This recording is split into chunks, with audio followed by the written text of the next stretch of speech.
Hello. Today I am going to discuss about future indefinite tense. আজি মই future indefinite tense সম্পর্কে আলোচনা কৰিম. And before we discuss about future indefinite tense, we should know the meaning. We should know the meaning of future indefinite tense. আৰু future indefinite tense আমি আলোচনা কৰাৰ আগে future indefinite tenseৰ অৰ্থ কি? Future indefinite tense কি বুজায়? সেই কথাটো আমি জানি ল'ব লাগিব। তোমালোকে এটা জানি লোৱা future indefinite means যিবিলাক কাম ভৱিষ্যতত হ'ব। বৰ্তমানৰ লগত কোনো সম্বন্ধ নাই। কামটো এতিয়া আৰম্ভই হোৱা নাই। ভৱিষ্যতত কামটো আৰম্ভই হ'ব, ঠিক তেনেকুৱা বুজায়। আৰু future indefinite tense আমাৰ বাক্যত সঘনে ব্যৱহাৰ কৰা হয়।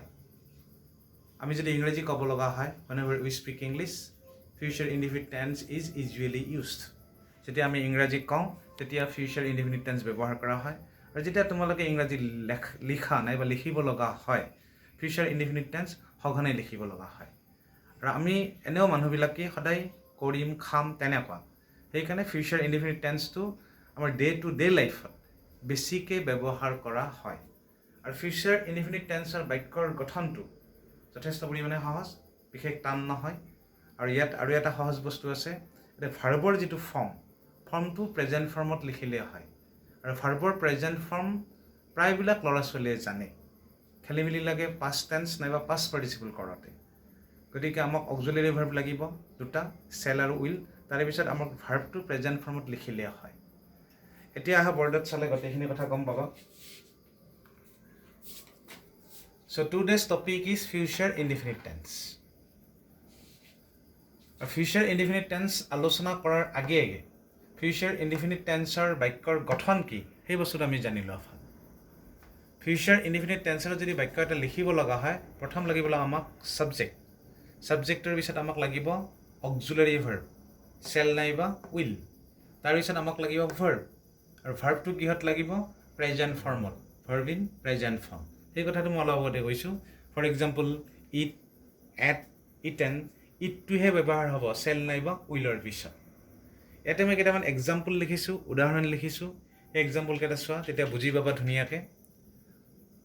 নম্বৰ 1, টুমৰো উইল বি ছানডে, অহাকালি ৰবিবাৰ হ'ব। ইয়াত টুমৰোটো ছাবজেক্ট, উইলটো অক্সিলাৰী ভাৰ্ব। উইলৰ পিছত আমাৰ কি হৈছে? বিটো হৈছে, বিটো কিন্তু মেইন ভাৰ্ব।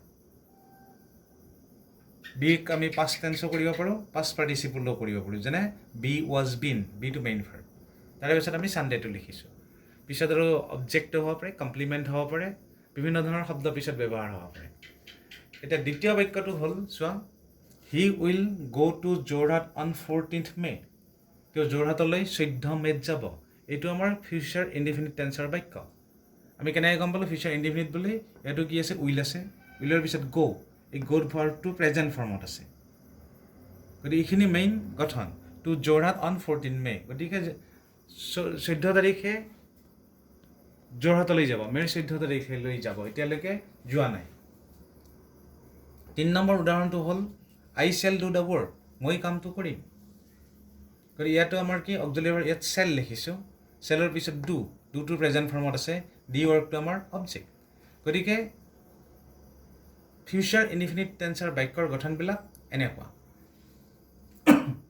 আৰু এটা কথা মই তোমালোকক কৈ দিওঁ, ইয়াতে মই যে সহজ বুলি কৈছোঁ, ইয়াতে আৰু এটা সহজ কথা সোমাই আছে। যেতিয়া আমি বাক্যক নিগেটিভ নাইবা ইণ্টাৰগেটিভ কৰিব লগা হয়, যদি নিগেটিভ তেতিয়া অক্সিলাৰী ভাৰ্বৰ লগত নট ব্যৱহাৰ কৰিলে নিগেটিভ হৈ যায়। যদি ইণ্টাৰগেটিভ কৰিব লগা হয়, অক্সিলাৰী ভাৰ্বটো আগত আনিলেই হয়। গতিকে ফিউচাৰ ইনডিফিনিট টেন্সৰ প্ৰত্যেকটা বাক্যত অক্সিলাৰী ভাৰ্ব থাকিবই, চেল নাইবা উইল থাকিবই। গতিকে আমি চেলৰ লগত নট বহাই নাইবা উইলৰ লগত নট বহাই আমি নিগেটিভ কৰিব পাৰোঁ, আৰু চেল উইলক আমি বাক্যৰ আৰম্ভণিত লিখি বাক্যকেইটাক আমি কি কৰিব পাৰোঁ? ইণ্টাৰগেটিভ কৰিব পাৰোঁ। গতিকে এইটো নিগেটিভ আৰু ইণ্টাৰগেটিভ কৰাত যথেষ্ট তোমালোকৰ সহজ হ'ব। আৰু এটা চোৱা চেল আৰু উইলৰ ব্যৱহাৰ। Shall uses with first person আৰু will uses with second person and third person. তাৰমানে ইন জেনেৰেল সাধাৰণতে এই চেল অক্সিলাৰী ভাৰ্বটো ফাৰ্ষ্ট পাৰ্চনৰ লগত হয়। ফাৰ্ষ্ট পাৰ্চন আমাৰ কোনটোটা ছাবজেক্ট? আই আৰু উই। আই গ' উই গ' আমি যে কওঁ কনজুগেশ্যনত, গতিকে আই আৰু উইক ফাৰ্ষ্ট পাৰ্চন বুলি কোৱা হয়। ছেকেণ্ড পাৰ্চন কোনটো শব্দ? ইউ। আৰু থাৰ্ড পাৰ্চন কোন তিনিটা শব্দ আমাৰ হি চি ইট হি চিৰ সলনি কোনোবা মানুহৰ নামো থাকিব পাৰে সেই কথাটো তোমালোকক মই আগতে কৈছোঁ গতিকে ছেকেণ্ড পাৰ্চন আৰু থাৰ্ড পাৰ্চনৰ ক্ষেত্ৰত উইল অক্সিলাৰী ভাৰ্বটো সাধাৰণতে ব্যৱহাৰ হয় আৰু ফাৰ্ষ্ট পাৰ্চনৰ লগত চেল অক্সিলাৰী ভাৰ্বটো সাধাৰণতে ব্যৱহাৰ হয় এই কথাটো তোমালোকে সাধাৰণতে মনত ৰাখিবা সাধাৰণতে ইণ্টেনশ্যন যদি অভিপ্ৰায় বুজায় উইলিংনেছ যদি ইচ্ছা বুজায় ডিটাৰমিনেশ্যন দৃঢ়তা যদি বুজায় will is used in all person গতিকে এই তিনিটাই অৰ্থ যদি প্ৰকাশ কৰে তেতিয়া উইল অক্সিলাৰী ভাৰ্বটো কিন্তু চবকেইটা পাৰ্চনৰ ক্ষেত্ৰতে ব্যৱহাৰ হয় ছাবজেক্টটো ফাৰ্ষ্ট পাৰ্চন থাকিলে উইল হ'ব ছেকেণ্ড পাৰ্চন থাকিলে উইল হ'ব থাৰ্ড পাৰ্চন থাকিলে উইল হ'ব কেতিয়া উইল ব্যৱহাৰ হ'ব যদিহে বাক্যবিলাকে ইণ্টেনশ্যন বুজায় অভিপ্ৰায় বুজায় উইলিংনেছ যদি বুজায় ডিটাৰমিনেশ্যন যদি বুজায় দৃঢ়তা বুজায় তেতিয়াহ'লে উইল অক্সিলাৰী ভাৰ্বটো ব্যৱহাৰ হ'ব ইয়াতে মই এটা এক্সাম্পল এটা দিছোঁ তোমালোকে কিতাপত বেছিকৈ এক্সাম্পল পাবা উদাহৰণ পাবা ধুনীয়াকৈ তোমালোকে চাই ল'ব পাৰিবা ইয়াতে মই এটা দিছোঁ we will come again next month আমি পুনৰ ইয়াৰ পিছৰ মাহত আহিম গতিকে এইটো ডিটাৰমিনেশ্যন বুজাইছে দৃঢ়তা তাৰমানে অহাটো নিশ্চিত ঠিক তেনেদৰে যদি এটা বাক্যই প্ৰমিছ বুজায় প্ৰতিজ্ঞা কামান আদেশ দিয়া যদি বুজায় প্ৰহিবিশ্যন বাধা দিয়া যদি বুজায় থ্ৰিট ভয় খোৱা যদি বুজায় shall uses in second and third person তেতিয়া এই চেল অক্সিলাৰী ভাৰ্বটো ছেকেণ্ড আৰু থাৰ্ড পাৰ্চনত ব্যৱহাৰ হয় ইন জেনেৰেল চেলটো ছেকেণ্ড আৰু থাৰ্ড পাৰ্চনত ব্যৱহাৰ নহয় সাধাৰণতে উইল হয় কিন্তু এই তিনিটা অৰ্থ যদি প্ৰকাশ কৰে তিনিটা নহয় চাৰিটা এই চাৰিটা যদি অৰ্থ প্ৰকাশ কৰে তেতিয়া চেল অক্সিলাৰী ভাৰ্বটো ছেকেণ্ড পাৰ্চন আৰু থাৰ্ড পাৰ্চনত ব্যৱহাৰ হয় ছেকেণ্ড পাৰ্চন মিনছ ইউৰ লগত ব্যৱহাৰ হ'ব আৰু third person means he C it নাইবা কোনোবা মানুহৰ নাম যদি থাকে তেতিয়া কি ব্যৱহাৰ হ'ব চেল ব্যৱহাৰ হ'ব যদি এই চাৰিটা অৰ্থ প্ৰকাশ কৰে এটা বাক্যই ইয়াতে মই দুটা এক্সাম্পল দাঙি ধৰিছোঁ প্ৰথম এক্সাম্পলটো হ'ল nobody shall leave the room without my permission so' nobody shall leave the room without my permission গতিকে এইটোত কি বুজাইছে প্ৰহিবিশ্যন বাধা দিয়া বুজাইছে ডেট মিনছ মোৰ অনুমতি অবিহনে কোনেও ইয়াৰ পৰা যাব নোৱাৰে ঠিক তেনেদৰে ইউ চেল ডু ইট এইটো তুমি কৰিবই লাগিব এইটোৱে কি বুজাইছে কামান আদেশ দিয়া বুজাইছে মানে কৰিবই লাগিব এইটো ভৱিষ্যততে কামটো কৰিব কিন্তু কামান দিছে কামটো কৰিবই লাগিব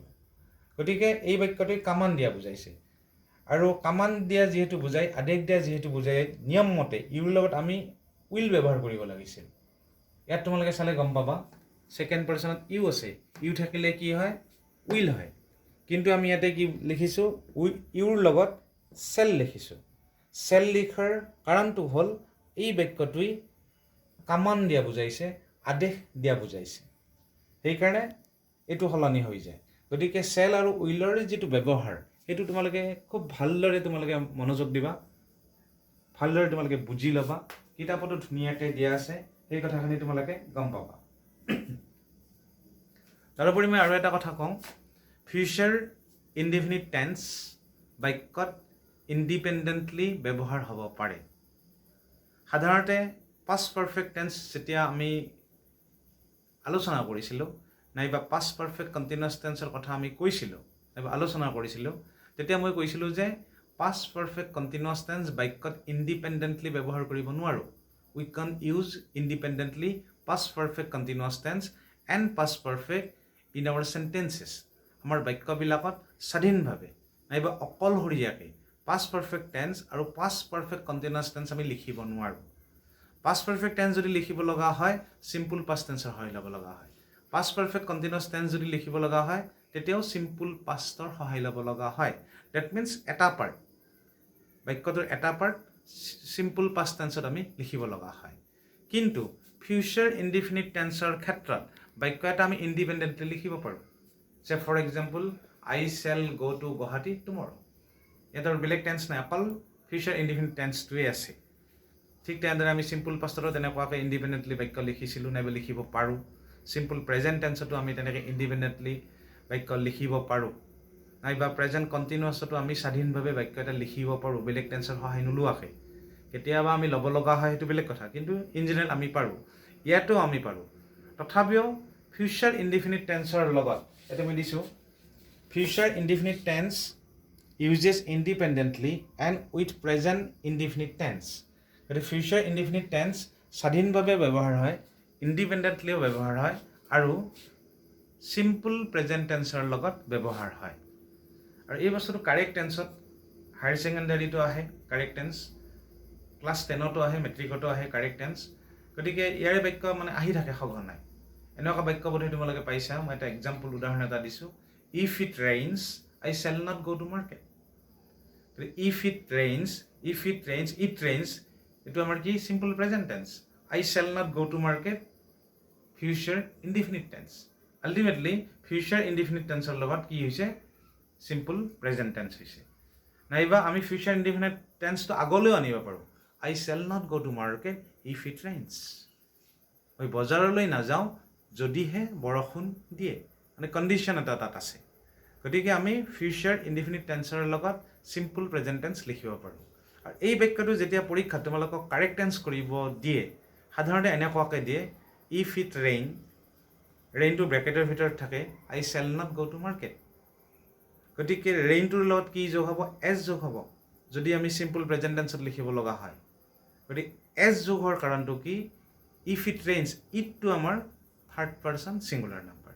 আৰু যেতিয়া এটা বাক্যত ছাবজেক্টটো থাৰ্ড পাৰ্চন ছিংগুলাৰ নাম্বাৰ হয় আৰু যদি সেই বাক্যটো আমি চিম্পল প্ৰেজেণ্ট টেন্সত লিখিব লগা হয় নাইবা প্ৰেজেণ্ট ইনডিফিনিট টেন্সত লিখিব লগা হয়, তেতিয়া ভাৰ্বৰ লগত কি যোগ হয়? এছ যোগ হয়। সম্ভৱ তোমালোকে ধুনীয়াকৈ বুজি পাইছা। মই থুলমূলকৈ কৈছোঁ ফিউচাৰ ইনডিফিনিট টেন্সটো। আৰু ফিউচাৰ ইনডিফিনিট টেন্সটো খুব ইম্পৰ্টেণ্ট। মই আগতে কৈছোঁ খুব লাগতিয়াল। বহুত বাক্য আমি ফিউচাৰ ইনডিফিনিট টেন্সত লিখিব লগা হয়। কিছুমান আমাৰ টেন্স আছে যেনে simple present tense, present continuous tense, present perfect continuous, simple past, past continuous আৰু ফিউচাৰ ইনডিফিনিট। এই টেন্সবিলাক বেছিকৈ ব্যৱহাৰ হয় বাকী টেন্সবিলাকৰ তুলনাত। সেইকাৰণে এই কেইটা ভাগ আমি খুব ধুনীয়াকৈ জানিব লাগে। বাক্যৰ গঠনবিলাক আমি ধুনীয়াকৈ জানিব লাগে। আৰু যেতিয়া আমি ধুনীয়াকৈ জানিম, তোমালোকে ধুনীয়াকৈ জানিবা, তেতিয়াহ'লে তোমালোকৰ ইংৰাজী লিখোঁতে অসুবিধা নহ'ব। ধুনীয়াকৈ ইংৰাজী লিখিব পাৰিবা, ইংৰাজী ধুনীয়াকৈ ক'ব পাৰিবা।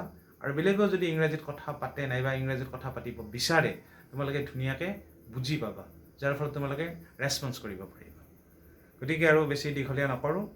আৰু নেক্সট টাইমটো তোমালোকে বোধহয় গমেই পাইছা, আমি ফিউচাৰ কণ্টিনিউৱাছ সম্পৰ্কে আৰম্ভ কৰিম। আৰু ফিউচাৰ কণ্টিনিউৱাছৰ পিছত আমি ফিউচাৰ পাৰফেক্টলৈ যাম। গতিকে ফিউচাৰ পাৰফেক্ট কণ্টিনিউৱাছটো সাধাৰণতে বাক্যত খুব কম ব্যৱহাৰ হয়। গতিকে ফিউচাৰ পাৰফেক্ট কণ্টিনিউৱাছ সম্পৰ্কে আমি আলোচনা নকৰিলে হ'ব। গতিকে আমি দুটা ক্লাছত ফিউচাৰ কণ্টিনিউৱাছ আৰু ফিউচাৰ পাৰফেক্ট সম্বন্ধে আলোচনা কৰিম। গতিকে নেক্সট ক্লাছটো আমাৰ হ'ব ফিউচাৰ কণ্টিনিউৱাছ। তোমালোকে মনোযোগ দিয়াৰ কাৰণে বহুত বহুত ধন্যবাদ। এতিয়া ইয়াতে সামৰণি মাৰিছোঁ।